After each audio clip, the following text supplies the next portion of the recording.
Hola, ¿cómo han estado? Nos encontramos en la lección número 19 de esta serie Escatología.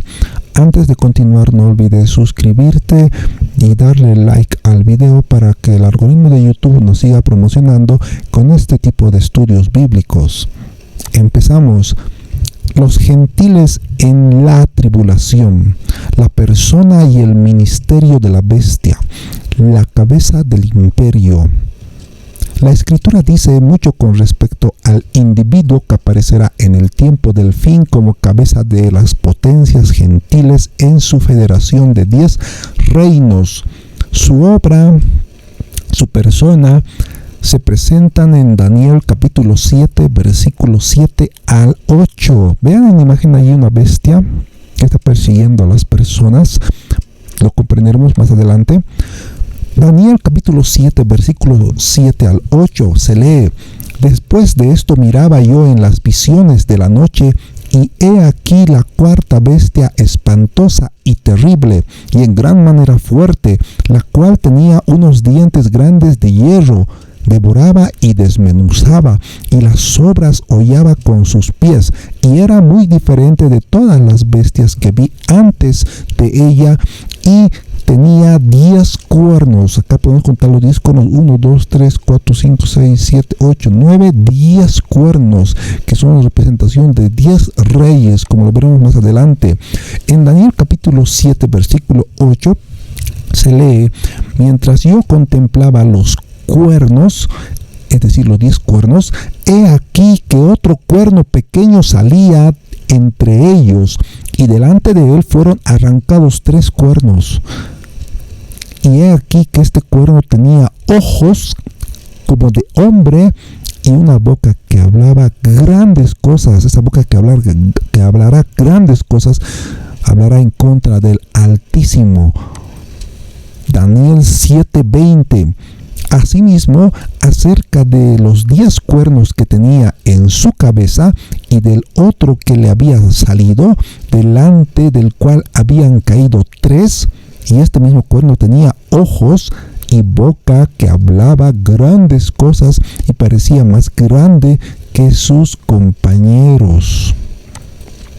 Daniel 8, 23 al 25. Y al fin del reinado de estos, cuando los transgresores lleguen al colmo, se levantará un rey altivo de rostro y entendido en enigmas, y su poder se fortalecerá, mas no con fuerza propia, y causará grandes ruinas, y prosperará, y hará arbitrariamente, y destruirá a los fuertes y al pueblo de los santos. Ahí vemos en mano derecha a Antíoco Epífanes. Como ya se anticipó, el cuerno pequeño fue Antíoco Epífanes, de la línea de la dinastía de los Seleucidas, que ocuparon Siria. La única explicación adecuada de este versículo y de los hechos de la historia es que este hombre estaba poseído por demonios. En este sentido, él es también una figura del anticristo que vendrá.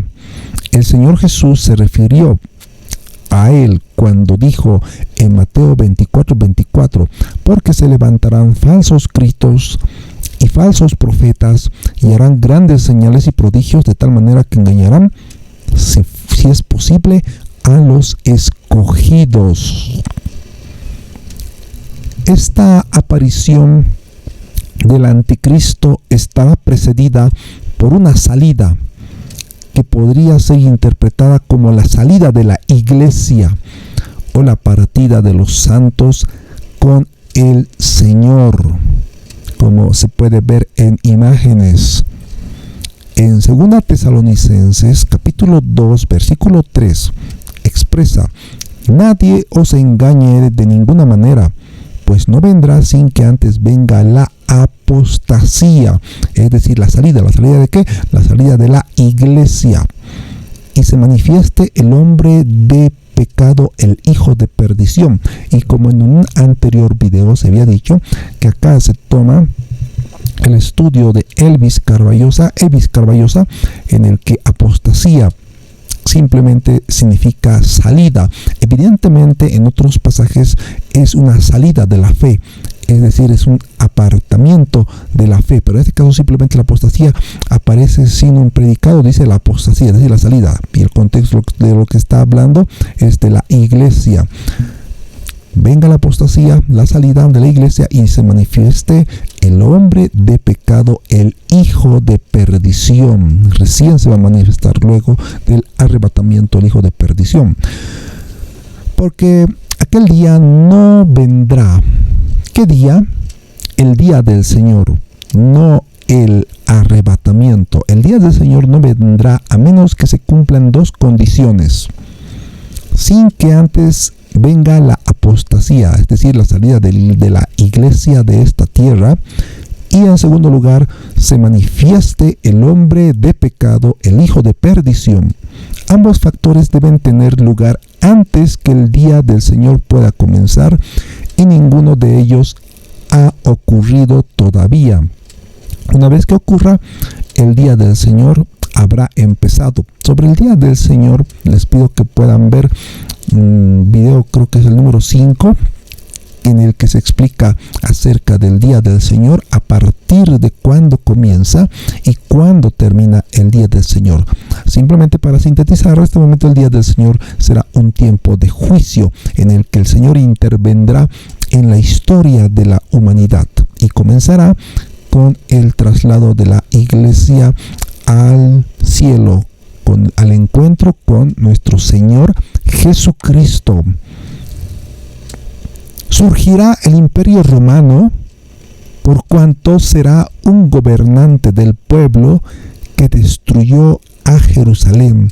En Daniel capítulo 9 versículo 26 se lee acerca de ese pueblo que destruyó Jerusalén, y de ese pueblo saldrá, ese cuerno pequeño saldrá aquel príncipe que va a ser contrario al príncipe de paz, al príncipe que es nuestro Señor Jesucristo.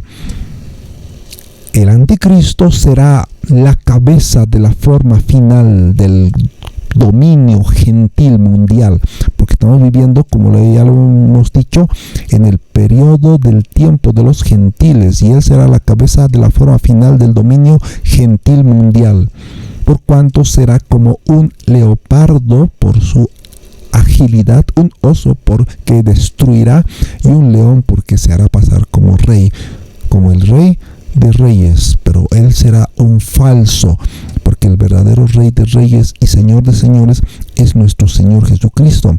Pueden leer ahí concerniente a lo que se aparece en pantalla, Apocalipsis capítulo 13 versículo 2, y compárese con Daniel capítulo 7 del versículo 7 al 8. Esta criatura es sumamente extraña, nunca visto en el mar, en la tierra o en el aire. Ni siquiera los hallazgos arqueológicos más antiguos han encontrado fósiles comparables a la descripción de semejante monstruo. Estamos hablando de la bestia. Era una bestia que recordaban a Juan, a un leopardo, un oso y un león.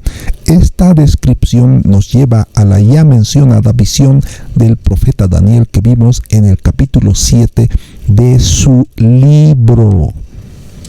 Muchos expositores han sostenido que la bestia que gobernará obtendrá una tremenda compañía de seguidores por el hecho de que experimentará la muerte y la resurrección por parte de Satanás.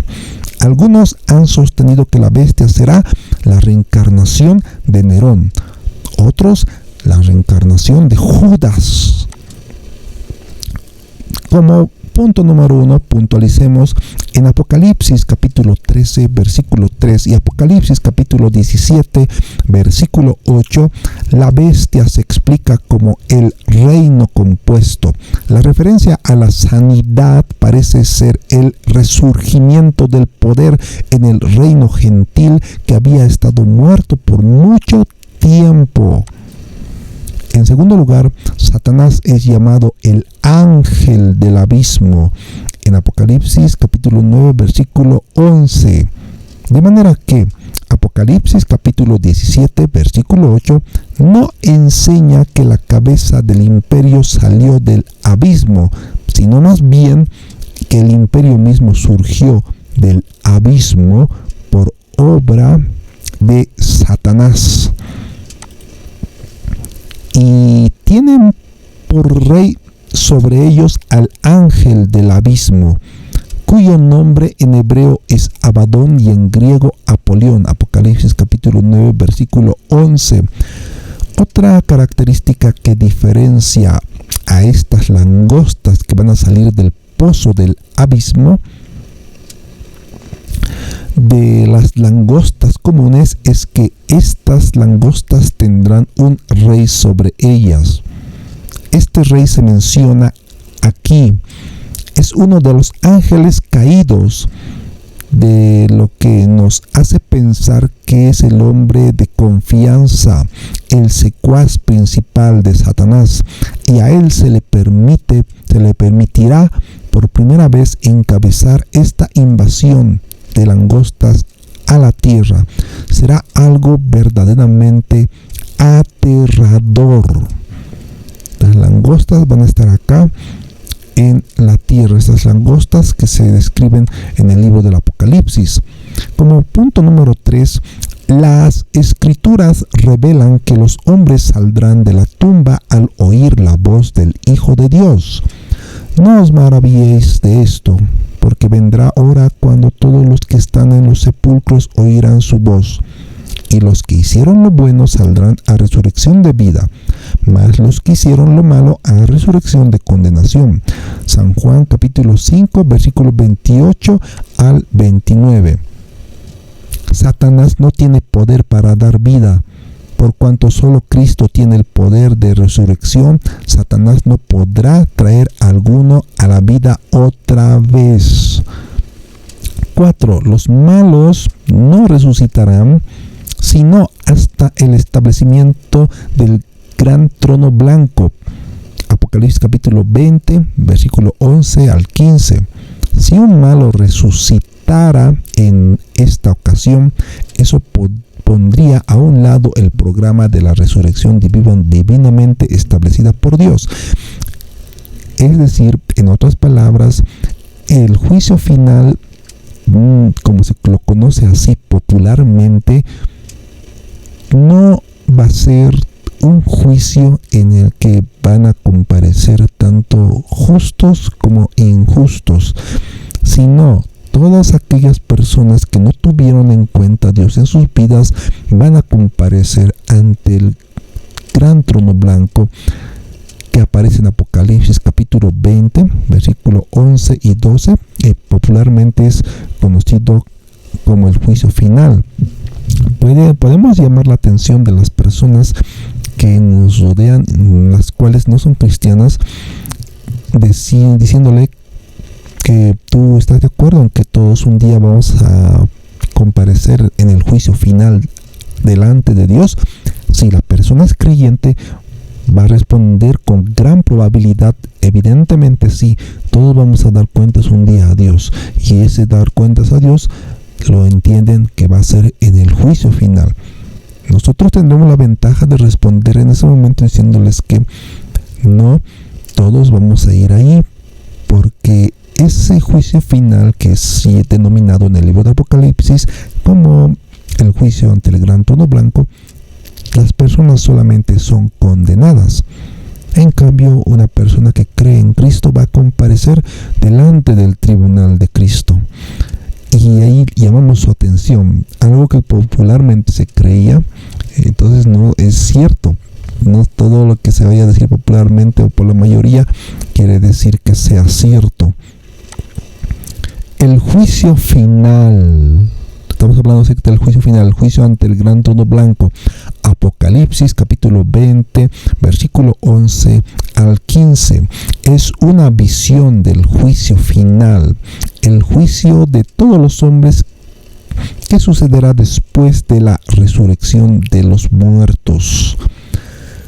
Este es el juicio final.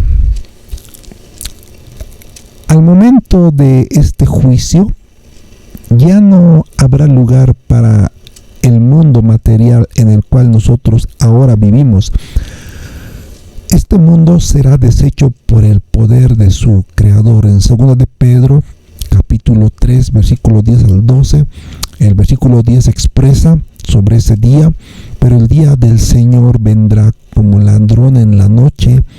Entonces los cielos pasarán con gran estruendo, los elementos ardiendo serán deshechos, y la tierra y las obras que en ellas hay serán quemadas. Luego de la destrucción de estos primeros cielos y de esta tierra, en algún lugar del espacio se va a instaurar el juicio ante el gran trono blanco. La certeza de las profecías, según de Pedro capítulo 10, versículo 10 al 12, encontramos dos términos: uno es el día del Señor y otro es el día de Dios. Ahí tenemos en imagen la dispensación de la iglesia, luego el arrebatamiento de la iglesia, posteriormente la tribulación de 7 años. Al final de los 7 años, Cristo retornará a la tierra y será Rey de reyes y Señor de señores aquí durante el milenio. Al finalizar el milenio habrá una rebelión, y luego de esa rebelión Jesucristo vencerá. Posteriormente, estos primeros cielos y esta primera tierra desaparecerán y serán quemadas por el fuego. Se instaurará el juicio ante el gran trono blanco. Luego de la instauración del juicio ante el gran trono blanco, cuando se termine todo, comenzará el día de Dios, que son cielos nuevos y tierra nueva. Ustedes pueden diferenciar esos dos términos: el día del Señor y el día de Dios, que vaya a ser en el estado eterno cielos nuevos y tierra nueva. Punto número 5. Por cuanto todas las referencias a este individuo, es decir, al anticristo, lo presentan como un hombre, no como un ser sobrenatural, parece imposible sostener que es un individuo o será un individuo resucitado. Se puede concluir que la bestia no será un individuo resucitado, sino será un individuo poseído por el mismo diablo. Después de la resurrección, ya no habrá muerte física ni tumba alguna, porque habrá servido ya su propósito y será lanzado con el Hades al lago de fuego. Apocalipsis capítulo 20, versículo 14. Todo aquel que no tiene vida en Cristo no se encontrará en el libro inscrito en el libro de la vida. También tendrán su parte ellos en la muerte segunda, en la segunda muerte. La segunda muerte es el castigo eterno, la separación eterna de Dios y el castigo en el infierno con Satanás y sus ángeles. He ahí, mis estimados hermanos, la necesidad de predicar el evangelio para nuestros parientes, nuestros vecinos, nuestros compañeros. No vayan a aquel lugar, porque Cristo desea salvarles y dice: hoy es el día de la salvación. Y quizá tú que estás viendo este video no seas cristiano.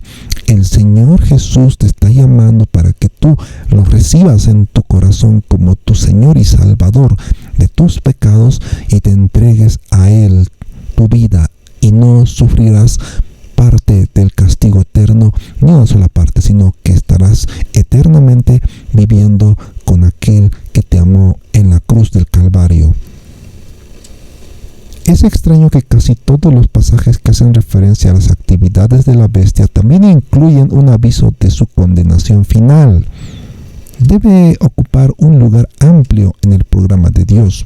Su fin se ve en Ezequiel capítulo 21, versículo 25 al 27, Ezequiel 28, del 7 al 10, Daniel capítulo 7, versículo 11, Daniel 7, 27, Daniel 8, 25, Daniel 9, 27, Segunda Tesalonicenses 2, 8, Apocalipsis 17, 11, Apocalipsis 19, 20, Apocalipsis 20, 10. El fin del anticristo y el falso profeta serán arrojados al lago que arde con fuego y azufre. Ellos inaugurarán el infierno. Ellos inaugurarán el lago que arde con fuego y azufre. Todas estas referencias ustedes lo pueden buscar en sus casas para leerlo en sus Biblias.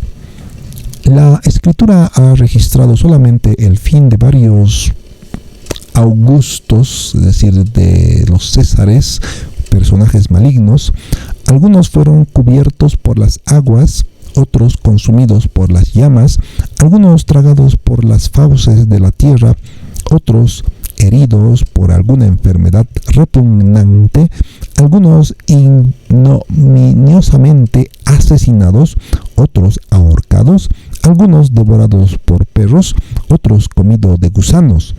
Pero ningún morador pecador de la tierra, salvo al hombre de pecado, el anticristo, el maligno, se le ha asignado la terrible distinción de que va a ser consumido por el resplandor de la aparición personal del Señor Jesucristo.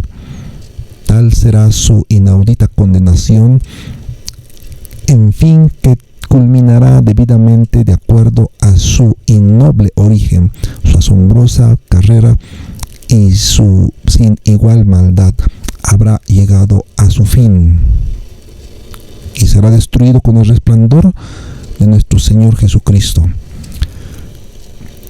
En estrecha asociación con la bestia, con la primera bestia, la cabeza del imperio confederado, estará otro individuo conocido como el falso profeta. Esta es la segunda bestia. Apocalipsis capítulo 19, 20, Apocalipsis 20, 10, llamado la segunda bestia. En Apocalipsis capítulo 13 del 11 al 17, donde se da su más completa descripción. En ese pasaje de la escritura hay algunos factores importantes con respecto a él que deben observarse, es decir, a la segunda bestia, al falso profeta. La bestia, es decir, la primera bestia y la segunda bestia, es decir, el falso profeta, desafiarán a Dios hasta el último momento. La bestia mencionada aquí es el anticristo, el que está a la figura de arriba, podemos ver, ese gobernante político que va a llegar a ser el dictador mundial. Su brazo derecho será el falso profeta, que lo vemos ahí abajo, el gobernante pseudo religioso responsable de propagar la adoración y la veneración de este falso salvador del mundo, es decir, del anticristo, que incluso hará fabricar una imagen del anticristo, del gobernante mundial, y la colocará en Jerusalén, la abominación desoladora, en el templo, como objeto de culto. Ambos serán tomados. Número 1. Este individuo será, evidentemente, el falso profeta será un judío, por cuanto surge de la tierra o territorio de Palestina. Apocalipsis capítulo 13, versículo 11. En segundo lugar, sobre el falso profeta, la segunda bestia, será influyente en asuntos religiosos. Apocalipsis 13, 11. Y esa segunda bestia será como un cordero y que tiene dos cuernos semejantes a las de un cordero. Tenemos ahí esa imagen. Esto simplemente es una apariencia de piedad, pero este es el falso profeta que va a acompañar a la primera bestia, al anticristo. Como punto número 3, la segunda bestia será motivado por Satanás, como el anticristo o la primera bestia igualmente será motivado por Satanás. Vemos ahí en el dibujo una mano que representa la mano del diablo, motivando a la primera bestia que se encuentra acá, y por detrás se encuentra esta segunda bestia, semejante a un cordero con dos cuernos. Y tenemos tres personajes: el diablo, la primera bestia y el falso profeta, la segunda bestia. Y vamos a ver cómo estos van a querer imitar la Santísima Trinidad. 4 sobre el falso profeta. Tendrá una autoridad delegada. Apocalipsis capítulo 13, versículo 12. La autoridad delegada le vendrá de la primera bestia. Número 5. El falso profeta promoverá el culto de la primera bestia, es decir, del anticristo, y obligará a la tierra a adorar a la primera bestia como si fuera Dios. Apocalipsis capítulo 13, versículo 12. El ministerio del falso profeta será autenticado por señales y milagros que hará, con lo cual probará evidentemente que él es el Elías que había de venir. Apocalipsis capítulo 13, del 13 al 14. Tenemos ahí el falso profeta ahí abajo en simbología.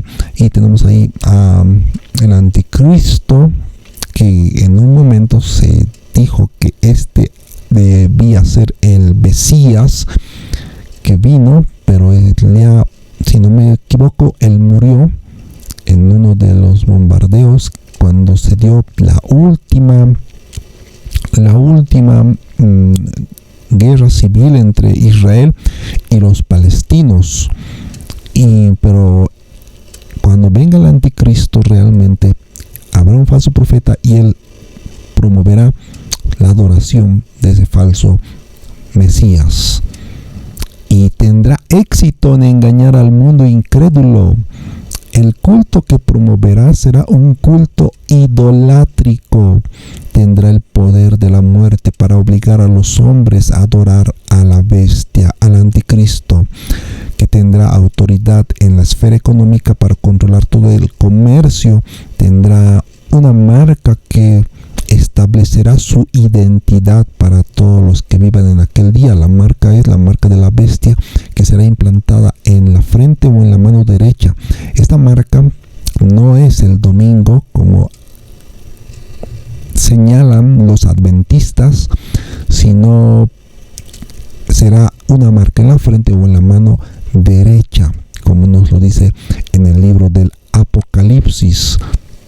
Se observará que en el Apocalipsis, al relacionar la segunda bestia con la primera, la presenta como servidora de la primera bestia. Él es llamado, la segunda bestia, el falso profeta.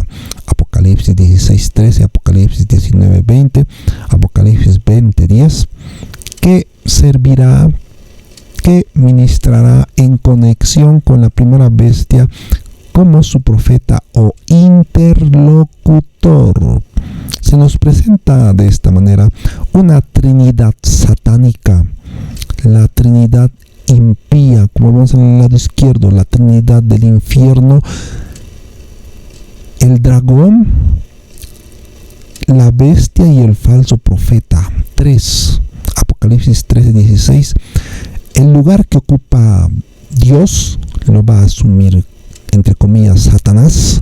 El lugar de Cristo lo asumirá la primera bestia, es decir, el anticristo. El ministerio del Espíritu Santo lo desempeñará en una falsa imitación del falso profeta. Ahí tenemos la trinidad satánica: el gran dragón, la primera bestia y la segunda bestia, el falso profeta. La palabra anticristo aparece solamente en las epístolas de San Juan. Se usa en primera Juan capítulo 2 versículo 18, primera Juan capítulo 2 versículo 22, primera Juan capítulo 4 versículo 3 y segunda de Juan capítulo 1 versículo 7. Un estudio de estas referencias nos revelará que Juan estaba preocupado principalmente por un error doctrinal inmediato, es decir, de aquel entonces, la negación de la persona de Cristo. Ese era un asunto que estaba tratando San Juan en aquel entonces.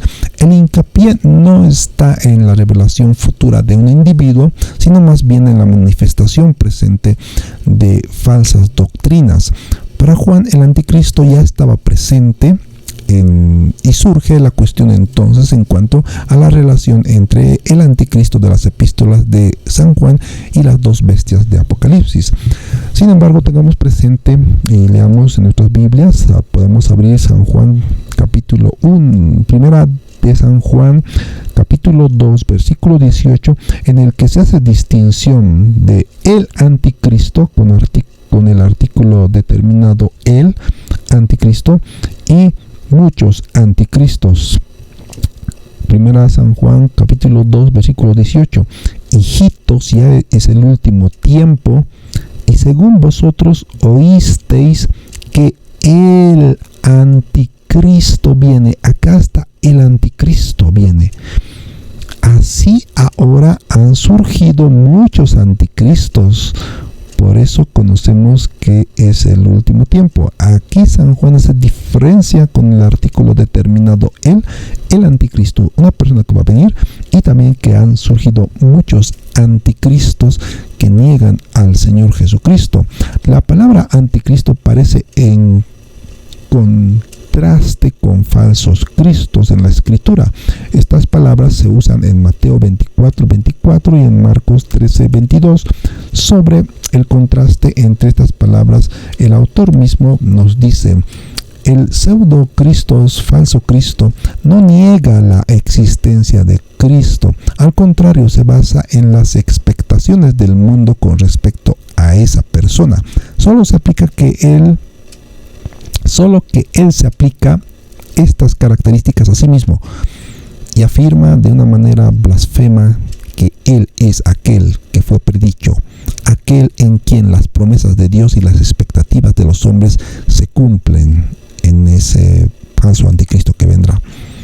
Concluyendo, sin duda esta filosofía satánica del anticristo mencionada por San Juan culminará en el ministerio unificado de las bestias, la primera bestia y la segunda bestia, en el cual la primera bestia estará en oposición directa a Cristo, es decir, el anticristo estará en oposición directa a Cristo, pues será el que falsamente cumpla el pacto de dar a Israel su tierra, y la segunda bestia asumirá el liderazgo en la esfera religiosa que por derecho le pertenece a Cristo.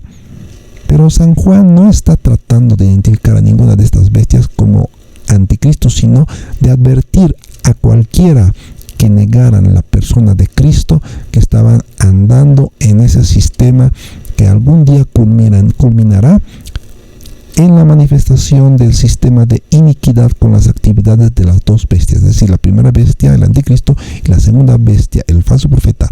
Ellas, mediante la unificación de su obra, llevarán la iniquidad a su culminación. No olvides suscribirte y darle like al video para que YouTube siga promocionando esta clase de estudios bíblicos. Mis hermanos y hermanas, les esperamos en la lección número 20. Con esto hemos acabado la lección número 19. No se pierdan de más bendiciones que tendremos en el canal, y dale like. Que el Señor les bendiga.